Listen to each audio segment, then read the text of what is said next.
Welcome to this edition of Labor Vision. I'm Bob Delaney, Executive Director of the Institute for Labor Studies and Research. Labor Vision, a production of the Institute, focuses on topics of importance to working Rhode Island families. We hope you enjoy this evening's edition.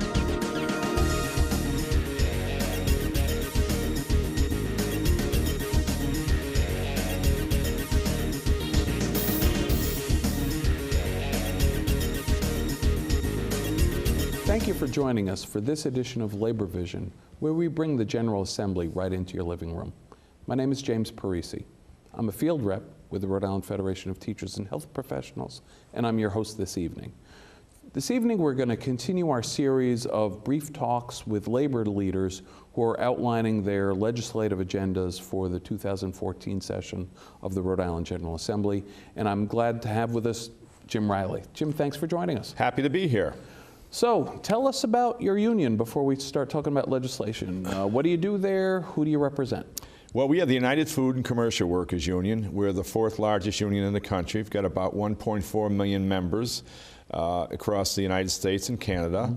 We have 12,000 members in our local union, which is primarily southern New England. It's southeastern Massachusetts, Cape Cod, the islands, Rhode Island, and a portion of eastern Connecticut. We're primarily in the retail food industry. We represent Stop and Shop and Shaw's and other unions, other independent markets, East Side Marketplace, Rhode Island's favorite neighborhood grocery store. And we've also got some banks under contract and some manufacturing and some healthcare also. So we've got a pretty varied group. Okay. And how long have you been working for the union? Well, I'm a meat cutter by trade. I began when I was quite young cutting meat. And I went to work for Stop and Shop back in the early 70s, and I cut meat for them all around Connecticut, Western Massachusetts, and I took an interest in my union. I realized that the wages and benefits we had were as a result of having the collective bargaining agreement with our employer. I knew people who worked for companies like Big Y and some of the non-union companies, and I had my next door neighbor, Johnny Romano, used to call me every 3 years. He worked for Big Y and say, "What are we getting?" Right. Because Big Y used to give them the wage increase, and they would be happy to have the wage increase that the union guys had. But as far as the vacation schedule, the personal holidays, and the seniority, and all the other benefits of belonging to the union, they didn't get that. Right. But he was smart enough to give them the money, and that held them off. So your union's politically active, and you're also active in legislation. So what are you working on this year? 2014 session of the General Assembly is just getting started. What are your priorities? Well, I would have hoped that this would not have been an issue that we need to be involved in, but apparently this monster has reared its ugly head once again. Rhode Island and Massachusetts, I have members in Rhode Island, I have members in Massachusetts, and I'm always going back to Smith Hill and up to Beacon Hill, dealing with particular issues and whatnot. And we have 3 locals in Massachusetts who do a lot of lobbying in there. I primarily in Rhode Island.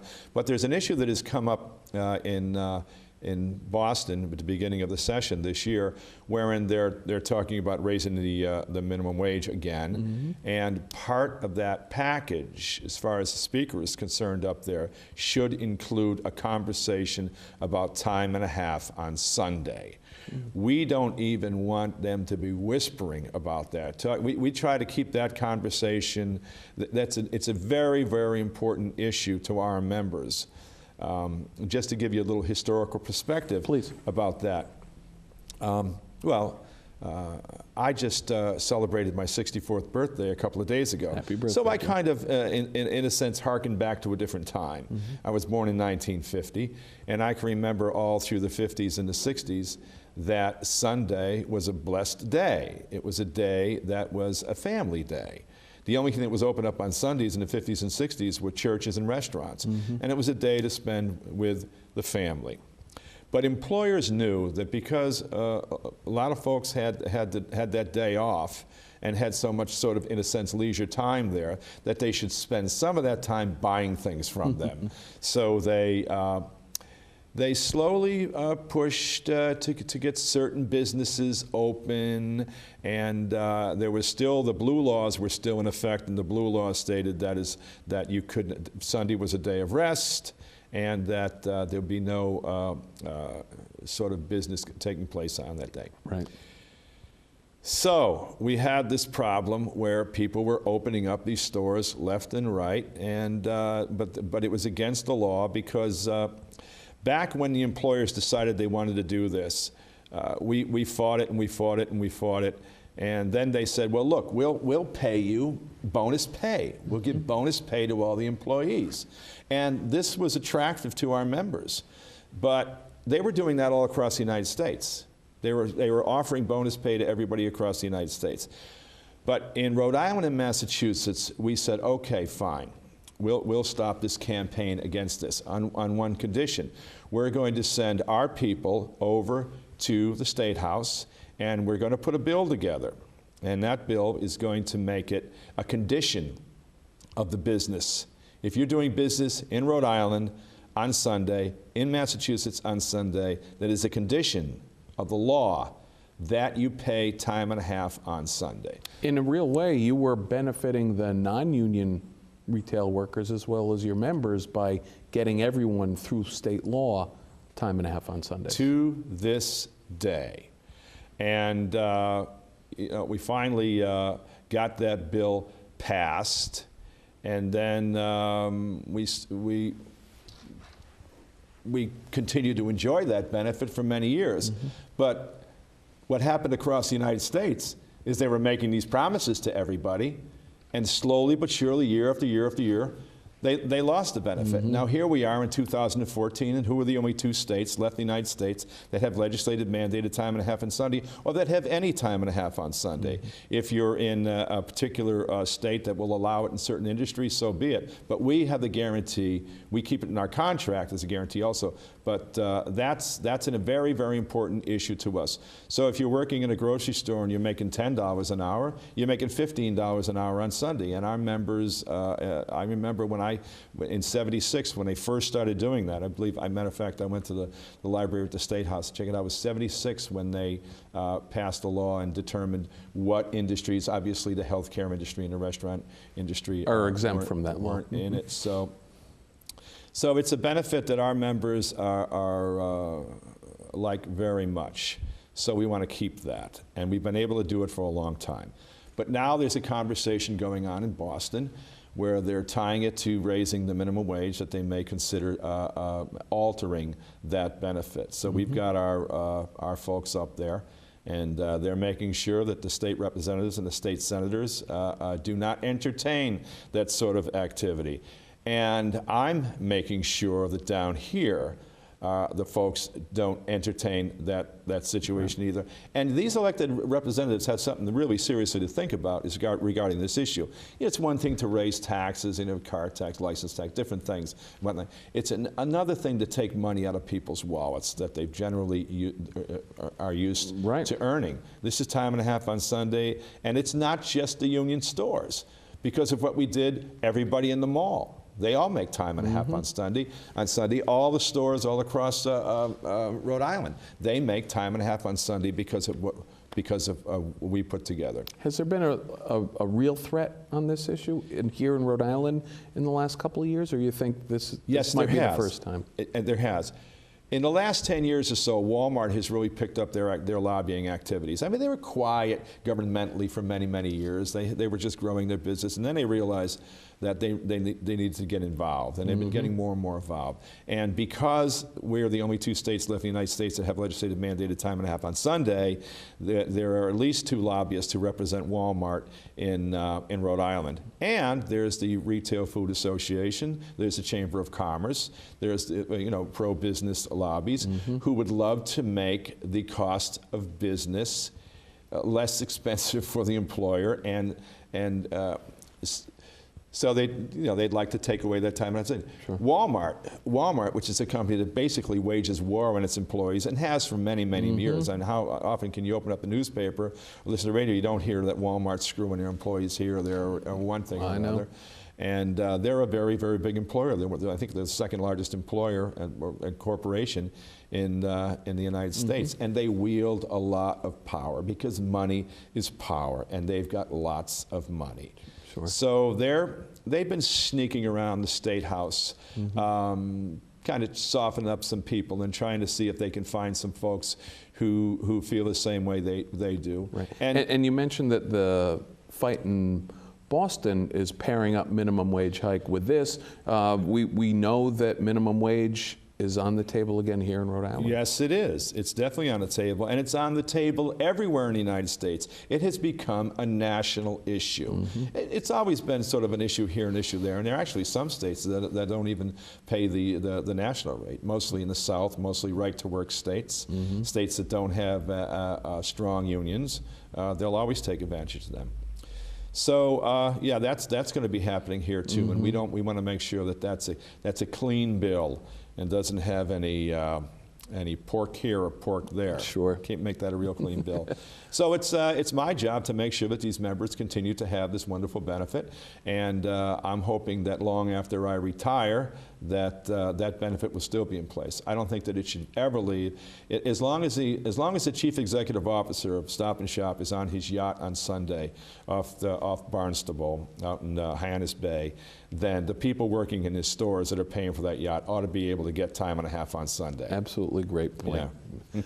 So what else are you going to be working on other than time and a half on Sundays and then supporting the minimum wage hike, provided it's a clean bill? Well, in a real local sense, we've got a pretty good organizing department at our local union. We've got 4 organizers, and they keep very busy. And we want to make sure that on a national level, that the National Labor Relations Board, seeing as that we're primarily organized in the private sector, right. You know, the overseeing group as far as the rules and laws are concerned there is the National Labor Relations Board, as opposed to the State Labor Relations Commission. And you know, they've been under fire from the Republicans. They had a difficult time filling the posts. We finally got a quorum down there, finally getting some really decent decisions. And what we're looking for there isn't necessarily the upper hand, because we've never had the upper hand there, and we know that we're not going to get it. All we're really looking forward to is a level playing field. Right. We want to be able to have the right. If individuals feel compelled to join a union, if they sign cards, if they sign a petition, a majority of them do that, then they ought to have a right to form a union without the employer hiring some management consultant team to come in there and scare the heck out of them and threaten them and fire them and lay them off, because the punishment for that is a slap on the hand as far as the government is concerned. So we need to change those labor laws to make it not necessarily easier for people to join who feel compelled to join a labor union, but just to make it fair. So it's fair for everyone to join. I never understood that under this federal law, it's illegal for an employer to get involved if the workers are deciding to get rid of a union. But it's perfectly legal and encouraged even that employers, the boss gets involved when people are trying to form a union in the first place. Shouldn't that just be an issue that the workers decide amongst themselves without the employer interfering with the decision on whether or not to form a union in the first place? When I left the meat room back in 1974 and went to work for the union, I was an international representative, which means that I was an organizer, and I traveled around the country to all the states assisting local unions on local organizing drives. We were a group of individuals. That's all that we did. So we go into local unions and help them with their organizing drives. And I was amazed right at the start the way the employers would treat the employees who determined through the Constitution and this democratic form of government that they wanted to legally form a union in their workplace. And it was horrible the way they treated these individuals. And because there's no punishment, why not fire the ringleader? And that takes away, you shoot the general off his horse and the troops are scattering. Sure. So they did that oftentimes. And what should be in place is that if an individual is fired or suspended, primarily because of union activities. And they've got you open their file and the file is perfect. They've always been great employees. But now they're threatening this employer by bringing in a democratic form of workplace. And they fire or lay off or suspend the individual. the action should take place immediately. The board should be involved immediately to get that individual back to work, get the back pay with a penalty, and for the campaign to continue. Because they know if they do that, then it's just going to scatter the group. And the laws are really skewed in favor of the employer, and that needs to change. It needs to change because the distribution of wealth is worse off now in this country than it has been since the late 20s, as far as the rich getting richer and the working man just barely able to scrape by. And isn't it wonderful that the people in the United States are finally seeing that? It has become an issue in the political theater. Sure. And I hope that renewed sense of what's right and wrong helps you in your fight on this issue of the time and a half on Sundays and the minimum wage and everything else you're going to be working on this year.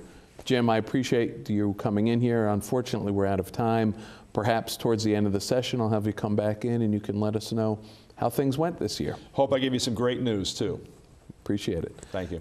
Thank you for joining us for this edition of Labor Vision.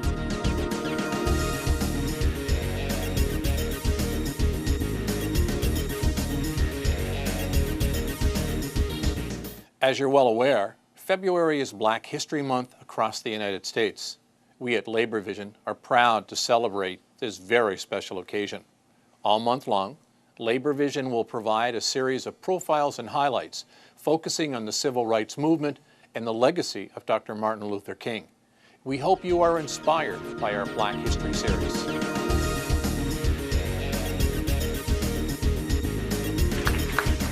Let's move on to Michael. Mike, many people today are striking for a higher pay, higher minimum wage.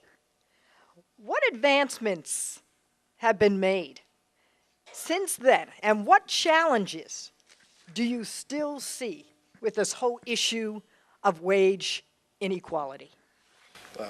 First, thank you all for inviting me here for this.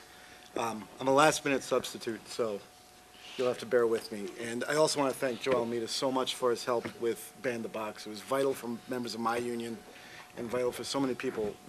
To watch barriers go down is really gratifying. So thank you, Joe. Right on. Thank you for that.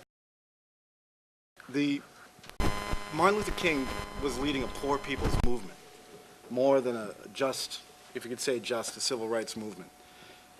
At the time that he was organizing, unions represented 37% of all the workers in this country. Right now, we're looking at barely 7. I mean, Rhode Island is unique in that we're stronger than most, but it's still not a position of power. So if anything, organized labor, which was the backbone with A. Philip Randolph and Bayard Rustin, the backbone of the civil rights movement. Sorry, guys. I'm used to talking in small, backstage. Everything, I hush backstage. I'm used to talking backstage. So you'll have to forgive me for that. Bayard Rustin and A. Philip Randolph were really the heart of the civil rights movement in many ways. And Martin Luther King, as vital a face and a voice as he came later.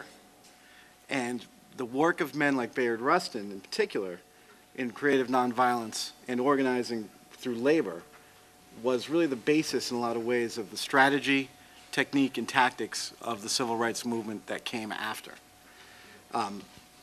We, in labor, have seen unbelievable defeat after defeat for the past 40 years, with a kind of pinnacle of the war starting in 1980 and watching people run away and see a new definition of the way people look to labor.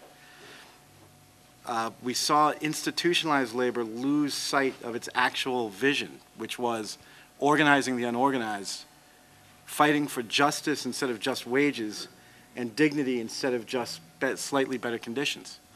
So if you ask me what the improvements were since 1963, I would have to say none for labor. We've gone backwards, desperately backwards. We've seen our real wages decline. We've seen bosses dictate our conditions at work. We've seen one paycheck, which used to be enough to care for a family of 4, turn into 2 full-time paychecks. We've seen the encroachment of work into our private lives with the use of technology. We've seen our privacy, which is something labor has always defended, erode. Labor's struggle is civil rights. And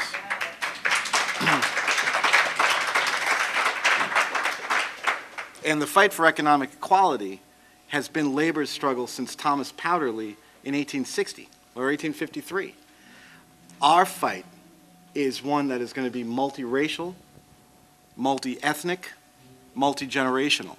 There are very few movements in this world that can encompass all those things, and labor's house is the biggest house. We're the ones that welcome everybody.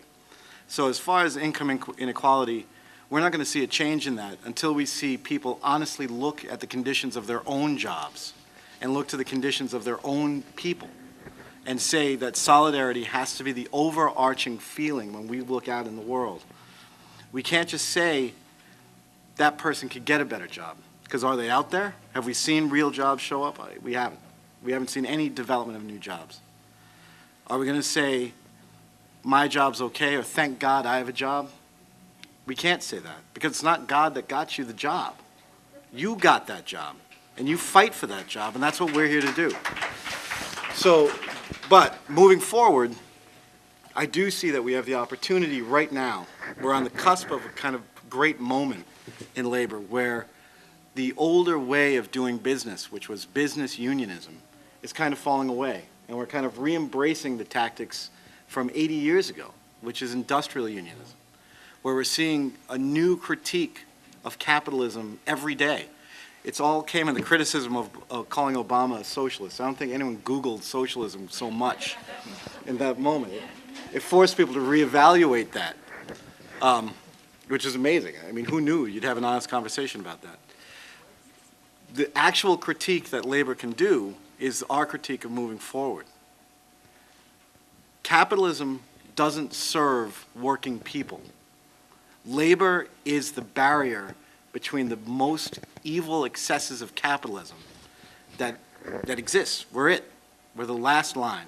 So we need to see people who can stand up, look to each other, look to the wages of their partners and not be afraid to ask, are you making enough?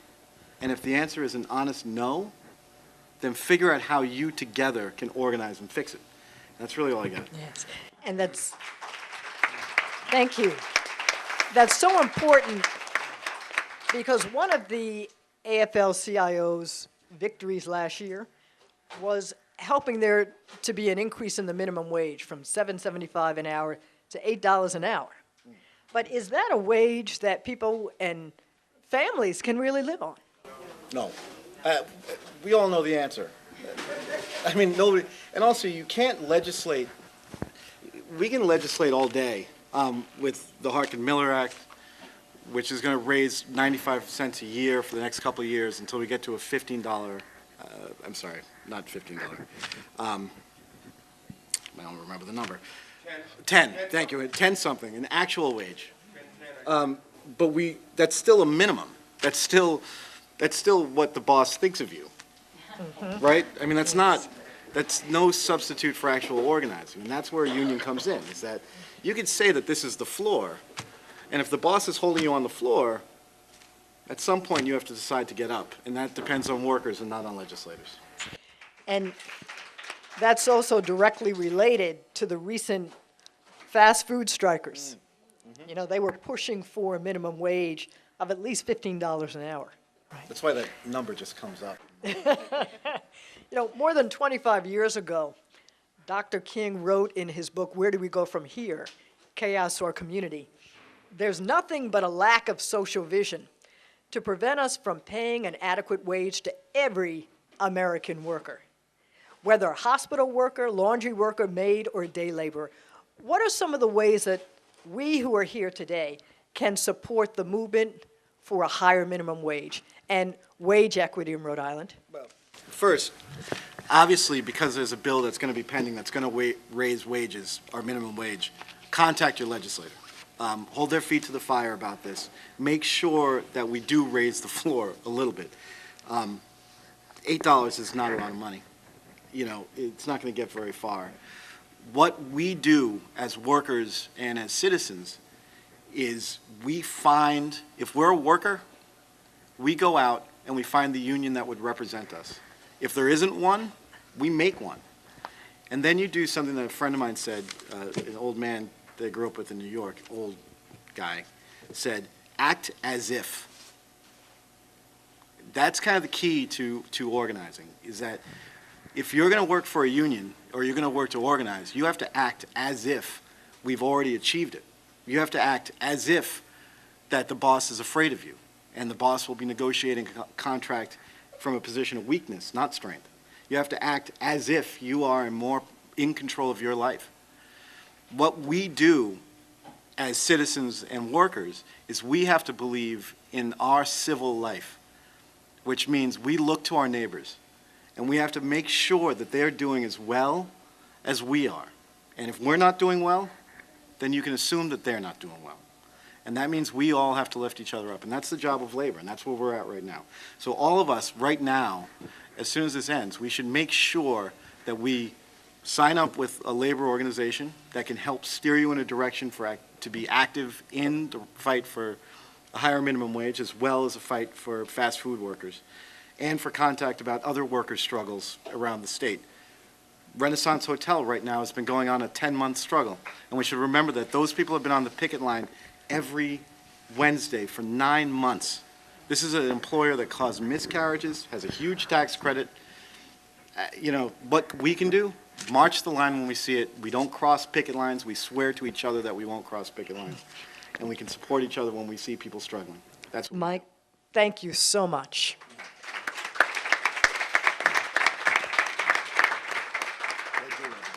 All of these issues were related to one another. And so I want to ask you, maybe one or two of you might want to answer this. How can your organizations work together to create a movement for civil rights here in Rhode Island that can address all of your issues? Would any of you like to try to answer that? For us, working in coalition with church and community groups has been the new direction that the AFL has decided to go in this year. We have a commitment to being as broadly based as possible for as long as possible until we actually win. And by win, I mean seeing an end to racial profiling, seeing an end to discriminatory practices in schools, and seeing an end to income inequality. But that means an honest look at all of ourselves. That's how we're going to grow as a movement, is if we really, really look to ourselves and really embrace the humanity of each other. And I think the racial profiling work is so vital, but we neglect that in some of our communities, respect for women isn't a primary concern. And understanding the equality of women. And that sometimes we neglect in our communities that it isn't divided communities, that we are one community. We are, as Martin Luther King said, the beloved community.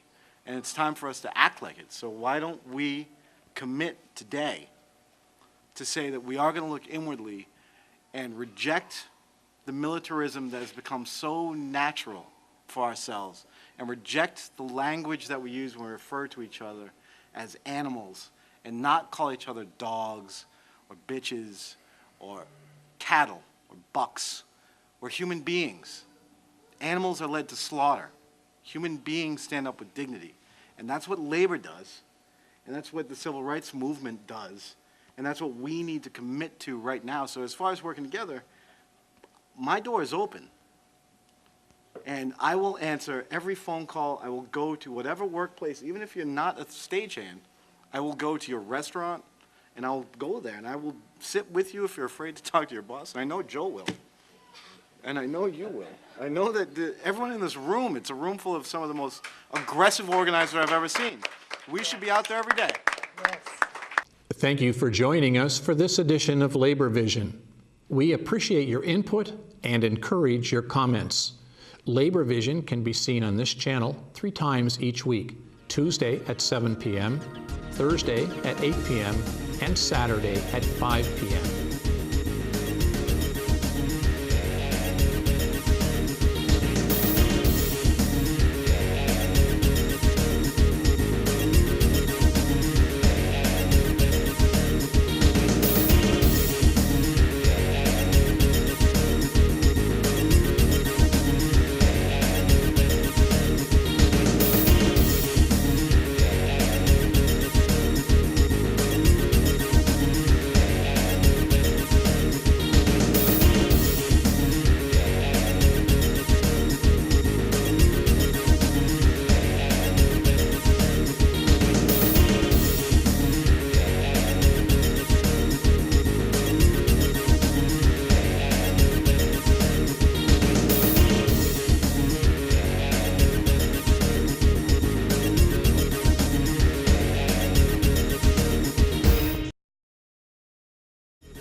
Thank you for joining us for this edition of Labor Vision, where we bring the General Assembly right into your living room. My name is James Parisi. I'm a field representative with the Rhode Island Federation of Teachers and Health Professionals, and I'm your host this evening. We are now kicking off the 2014 session of the Rhode Island General Assembly, and to begin our series of the legislative issues for Labor Vision, we're pleased to have George Nee with us. George, thank you for joining us today. Oh, my pleasure. A great show. Appreciate the vote of confidence. George, you don't need any introduction. People know that you're the head of the Rhode Island AFL-CIO. In fact, you recently won re-election. When did that happen?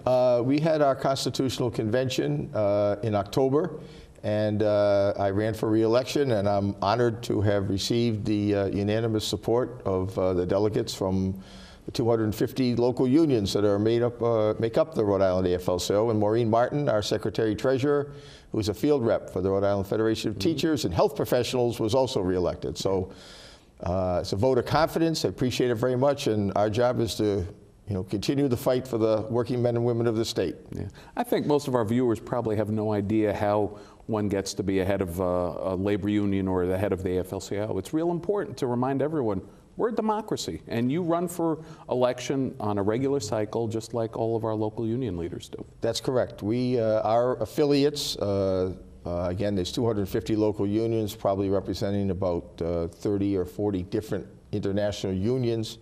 They elect delegates. Those delegates come to a convention, and we have an open democratic process, and we're elected. So that's it's important, you're right, for people to understand that, because it says a lot about the democracy of the organization and how we make decisions. Right.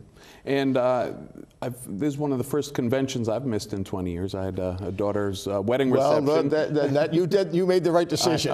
I had a good excuse, but you had an interesting new venue for your convention. Tell our viewers where you were. We went up to Twin River for the first time. Twin River is a tremendous corporate employer in our state. It was built 100% union with union tradespeople, and there are about 7 or 8 different unions that provide the workforce up there. So we felt it would be important to show a vote of confidence to them. It was a great venue, and it worked out terrific. So we'll probably be back there again. And we urge people to go up there and enjoy the facilities up there. It keeps the Rhode Island economy going. It keeps union workers working. Mm-hmm. Yeah, it's one of the big success stories of our economy these days, isn't it? No subsidy at all. Just let them do their job up there, and they've done a great job. Yeah, that's terrific, George.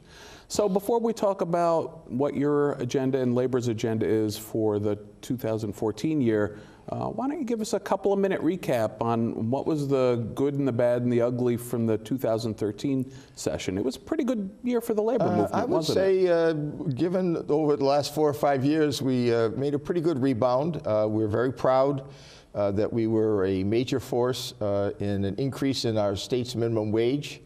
It increased from $7.75 to $8 effective this January 1st of 2014. That affects a lot of people. It has a growing impact in the economy. And now we are, as a state, 75 cents above the federal minimum wage, which is horrendous, at $7.25. I think that went into effect in 2008 or 9. So that means 75 cents an hour. Someone's working 40 hours a week. That's about $28, $30 more a week in their pocket. That's significant. Right. We were also part of the coalition that was successful in providing or allowing marriage equality, gay marriages to take place in the state of Rhode Island. We were part of that because we saw it as a workers' rights issue and a labor rights issue in terms of giving everybody an equal chance to the laws and benefits that come with marriage. We were successful also in preventing the state of Rhode Island from eliminating Veterans Day, Victory Day, or VJ Day as it's commonly known. There was an effort to do that. We felt very strongly that's a very important holiday for the working people of our state and for the veterans of our state, many of which are the same people.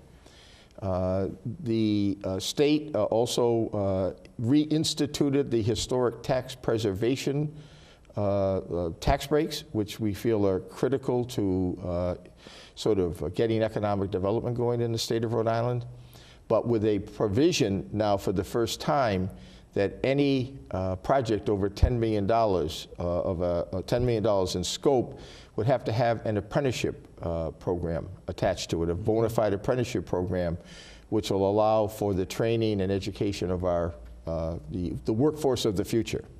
Yeah, we had Senate Majority Leader Donnie Ruggiero on the show last year talking about that. And that's an important feature because not only is it the one-time shot in the arm to our economy, but we want to make sure that we're always training our younger workers to get into the workplace and be productive themselves in the future. It's more of a long-term view, I think, having provisions like that. Correct.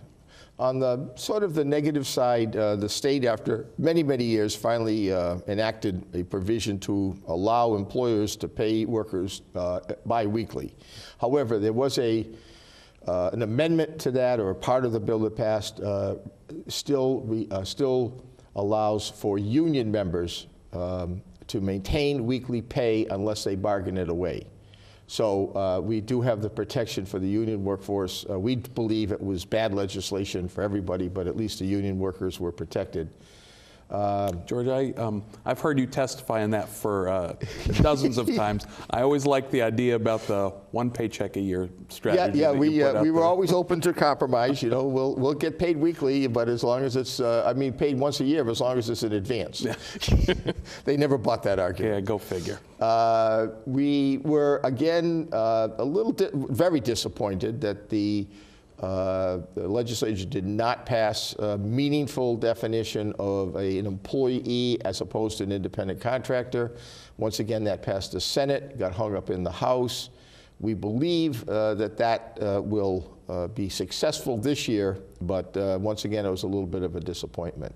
And also, the state started on the right track, providing some funding for full-day kindergarten. There's pilot projects or in districts that needed some help to get started. So I think that is also important, for the education of our children, but it's also, I believe, an economic development issue in terms of having a well-educated workforce is the best thing we can do for economic development. Yeah, particularly in some communities that have the least resources to provide for their kids. Everyone should start at the same starting lines. Mm-hmm. Some kids shouldn't be starting 10 yards behind and then say, well, geez, how come you finished 10 yards behind? Well, we started 10 yards behind, so hopefully that'll go in the right direction. Yeah.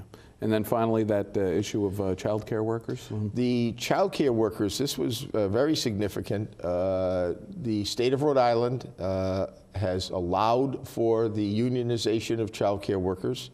That was a very contentious issue for a number of years. Want to compliment Governor Chafee for not succumbing to the pressure of a number of groups that thought this was the end of the world. The House and Senate leadership were terrific on that issue, and it passed by a pretty good margin. Since that time, there has been a union election conducted by the State Labor Relations Board. I think the vote was somewhere around like 350 to 10, so the workers obviously expressed, again, in a democratic way, a secret ballot election. So those negotiations are underway, and that'll be an opportunity for about 500 child care workers to have a voice and a say on their job for the children that they take care of, which is, again, very important to our economy. Mm-hmm. Well, it's terrific. It sounds like overall it was a pretty solid year. Talking about it, I think we did even better than I thought we did. Yeah. And I'm sure if we thought about it a little more, there'd be there's a few more in there. I hope I haven't offended anyone that was part of the team. Sure. Let's talk about this year. So last year was productive. This year's an election year, and sometimes it's a little more challenging to move legislation through the Assembly when all the senators and reps are facing election this fall. What are you putting on the table? What's the labor movement going to prioritize this session? Well, we see every year as an opportunity. You start all over. You survey the situation. You're right. It's a political year. Some people see that as an excuse to do nothing. I see it as an opportunity for them to do some very positive things. Mm-hmm. We will be again seeking an increase in the minimum wage. Now, the increase that was effective in January was the second in 2 years. It's the second in 2 years. Mm-hmm. we talk a lot about being competitive with our neighbors, and everyone in the business community is always talking about taxation and other issues. If we're going to be competitive, let's be competitive at every level. Connecticut just went up to $9 an hour. Wow. And is going up to $9.70 on January 1st of 2015. Wow. Massachusetts is at $8. However, there is a strong push in fact, they've already passed a bill to increase it to $10 an hour over a couple of years in the Senate. And if there's no action on that in their General Assembly, they're going to it's going to be a ballot initiative that the labor movement, along with a number of community groups, is involved in. So we could end up being $1 to more than, by next year, we could be $1.70 behind. Now, think of it this way. I see this as our state is exporting money to corporate headquarters outside of Rhode Island. The price of a hamburger at McDonald's or Burger King or a piece of Kentucky Fried Chicken in Connecticut is the same price as it is in Rhode Island, right across the border. So the worker in Rhode Island is going to be making $1, or if we do nothing, $1.70 less an hour than the Connecticut worker, and conceivably the same amount in Massachusetts. That's like just like watching your money fly out of the state. Our feeling is that the way you build an economy is from the bottom up. Take care of the people at the lowest income levels, give them some money in their pocket, and they'll spend the money in the Rhode Island economy. There's going to be a chart that you're going to see in a second, which puts this in some very clear terms of what a minimum wage worker makes versus the amount that the corporate CEOs of certain corporations that employ a lot of minimum wage workers make per hour. If that doesn't tell the story in the kind of economy, and we're talking about income equality, that says it probably better than anything. So that'll be a big push, and I think we're picking up some momentum on that. We're also going to be bringing back a top priority is to finally get a good definition of misclassification of an employee so that we stop the misclassification of employees as independent contractors. What that means... This has a big budget issue. Oh, doesn't it's potential. It's tremendous. I mean, you've got thousands of workers who are being misclassified in the state of Rhode Island. That means that the employer is not paying into income tax, workers' comp, unemployment insurance, TDI, Social Security. So if that worker gets injured, laid off, hurt, et cetera, there's no program to help them when there should be. And we're losing tax revenue. And we're also hurting the good employers. So this is, I don't understand any business opposition to this. I can't figure it out. The only people that should be opposed to this are the cheats and the frauds and the scoundrels. And if they want to form a lobbying association and get up to the State House and testify that, hey, cheating works, that's good. Let them make their case. So we're hopeful on that one. We are going to, again, push at the state level. We do have a program right now in the state that provides for apprenticeship programs for projects over $1 million. These are building and construction trade jobs? Building and construction trades jobs on public projects that the state funds.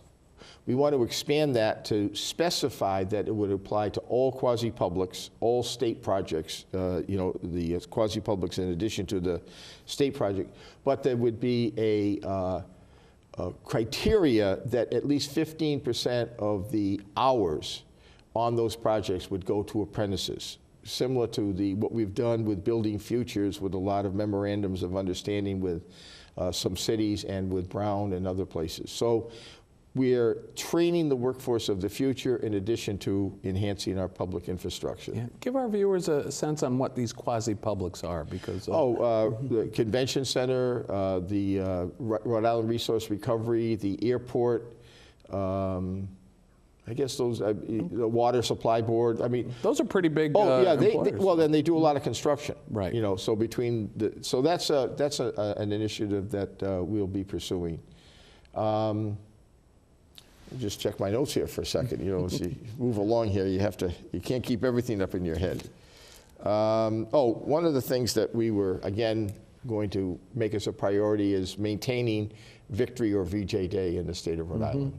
We again feel that that's they've wrapped it up as an economic development issue. I think they're searching for an issue here. Lots of states have unique holidays, Exactly. and Rhode Island's not an outlier. We're, Massachusetts has their own holiday. Bunker Hill Day and Patriots Day. Patriots Let them Day. go up there and take away Patriots Day these days. This is very important to our veterans to remind people, listen, we lost that war, we wouldn't be here. Right. Or we'd be here, we might be speaking another language. So it's important for history's sake that we remember the sacrifices that people made to, maintain our freedom, and that's just not one that should ever be touched. Who's really pushing that? I can't figure it out sometimes. I think there's too many think tanks, and some people get together and they brainstorm a little bit, which is good to do, but sometimes half of those ideas should be left on the cutting floor, and that's Right. one that should have been left on that cutting floor a long time ago. Well, there's a couple of other issues that obviously perennial issues. One is that in terms of the budget issues, I believe there'll be an effort to increase the income eligibility for child care, for people to be able to take advantage of child care as our economy improves and people get back to the workforce. I have to tell you, the cuts to the state subsidy for child care really made life miserable for a lot of low-income Yes. people who wanted to work but couldn't because they had child care issues and no help. We're the lowest in New England now. The eligibility is, I believe, 175% of the federal poverty level, which is pretty low to begin with. But some of the other states are much higher than that, so therefore more, again, all of these things tie into an economic development package in terms of what really helps us move people into the workforce. We'll also be, as we did last year, advocating for $3 or $4 million more in the state budget for revenue, as general revenue going to our job training and workforce development programs, which really work. They're doing a great job. We have waiting lists for a lot of these programs, particularly the ESL and GED programs that are run by a lot of these great community organizations. We have been trying every year advocating for more money for the developmentally disabled community, which took some very significant cuts 3 or 4 years ago. We've been getting some money back, but again, that was wrong. It was wrong then. It's still wrong now, and we have to restore that to at least the levels before those cuts took place. Not only was it a cut to workers, many of whom are low wages in the first place, but it led to cuts in programs for our folks who need programs the most. If we as a society can't take care of that constituency, those groups of people that have shown a tremendous ability to gain independence and participate in our society with some needed assistance and some opportunities, then who are we? I mean, that's what we have to really start examining. I mean, the budget always should be seen as a moral document because it really sets forth our values. And until we get to the point where we take care of all of these different folks, then we're just falling short of our moral objectives. So I guess that's a good way to end it. And, it sure unless is. you have any other questions. I mean, I'm sure we'll find some other issues along the way. We always find issues that or come they find across. us.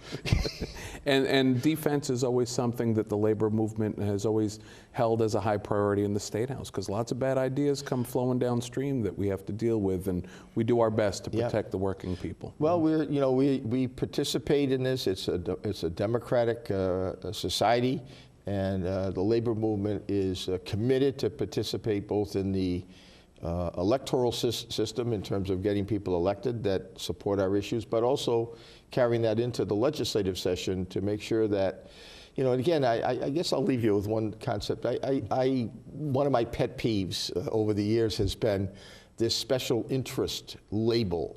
And I don't know who they're talking about because they never define it, but I assume that they're referring to us oftentimes. That's a fair assumption. And, it really bothers me because when I look out and we look out as a labor movement, to the variety and diversity of issues that we're involved in, to call us a special interest is an insult. We are the people's lobby.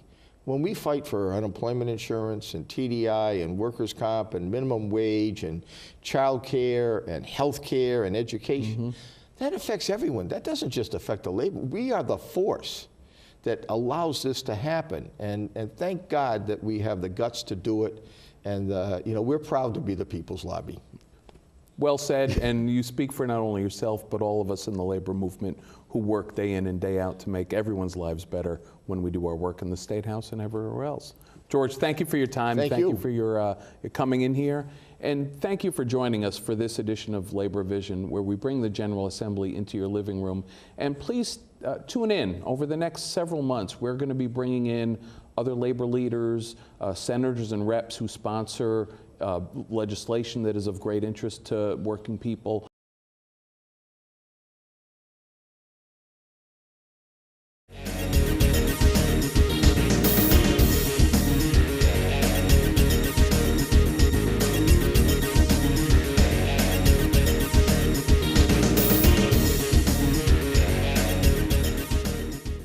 For nearly 3 decades, Labor Vision TV has been covering topics of importance to working Rhode Island families.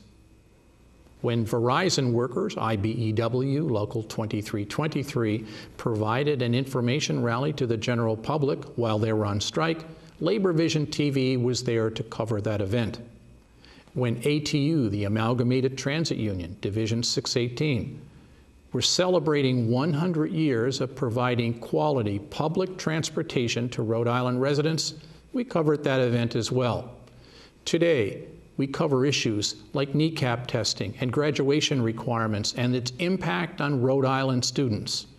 We look forward to providing many more years of covering current Rhode Island events and hosting our legislative series with Jim Parisi, as well as spotlighting our grievance of the week.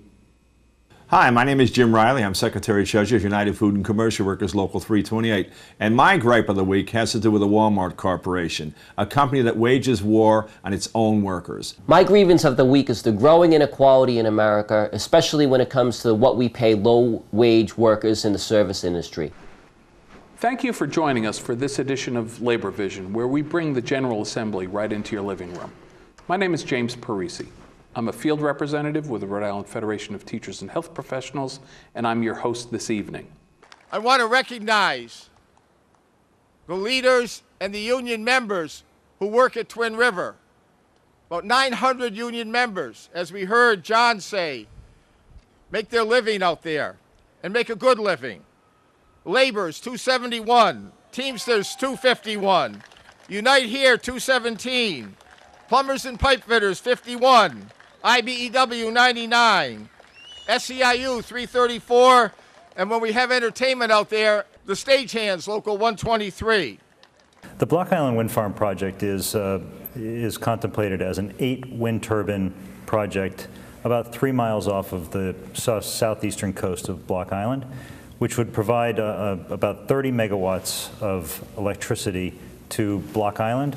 Central Falls was a wake-up call for teachers across this country. That's when they began to realize that this so-called reform movement was different, that it's not about improving education, but about taking power. Instead of attacking the root causes of low academic achievement and low test scores, which are not necessarily the same, it was attacking teachers. And for the past year, we've seen this movement, which I call the corporate reform movement, treat teachers as public enemy number one. Thank you for coming. Thank you for spending the day with us, but more importantly, thank you for spending the day with each other. Every other profession, the professionals in the field control it. It is time that teachers, ESP, took control of our profession. Teachers and principals want to be evaluated. They want good feedback on their practice. They just want to make sure that the system is fair and reliable. And when you think about this evening and the title of Building Futures and Changing Lives, Building Futures and Changing Lives, and you saw all these young people up here tonight, and you talk about what is really the foundation of unions. to build futures and change lives. My name's Tim Byrne. I'm the business manager of Local 51 Plumbers and Pipe Fitters.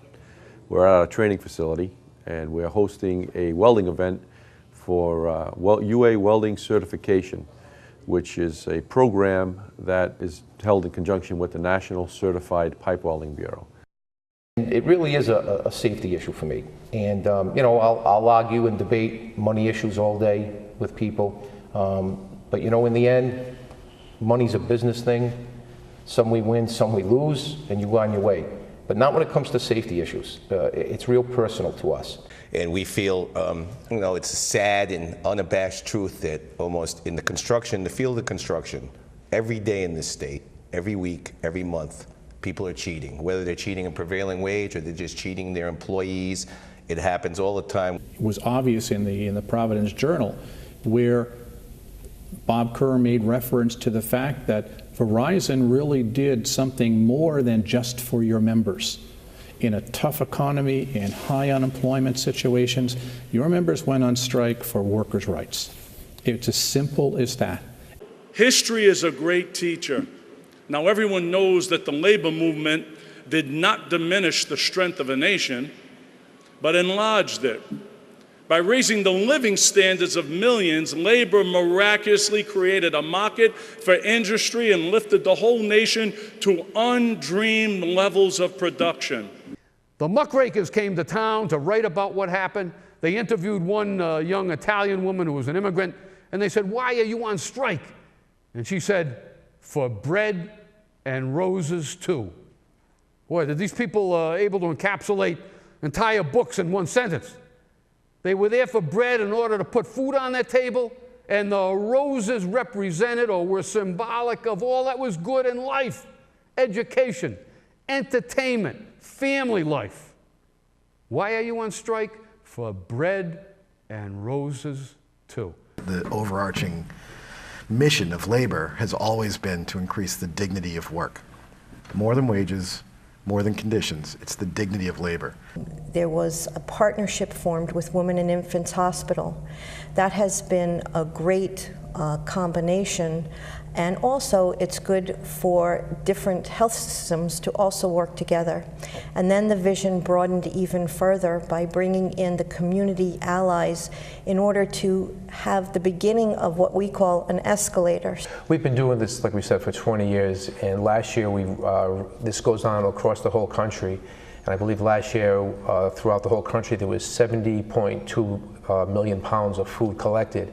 And last year we reached our goal. We actually hit 1.1 billion pounds of food since the drive started 20 years ago. In 1987, the organization was formed with a $500 grant from the Providence Central Labor Council. The Labor History Society held its first banquet in 1988 and included people like Ed Brown, Rose Tretendi, Monsignor Edmund Brock, Larry Spitz, Bob McKenzie, and Paul Buell. But I do want to take an opportunity to thank people, and if I was to thank them by name, I'd forget a name. So the people I have to thank are members of Council 94. On December 14th, 2012, a horrific tragedy occurred at Sandy Hook Elementary School in Newtown, Connecticut.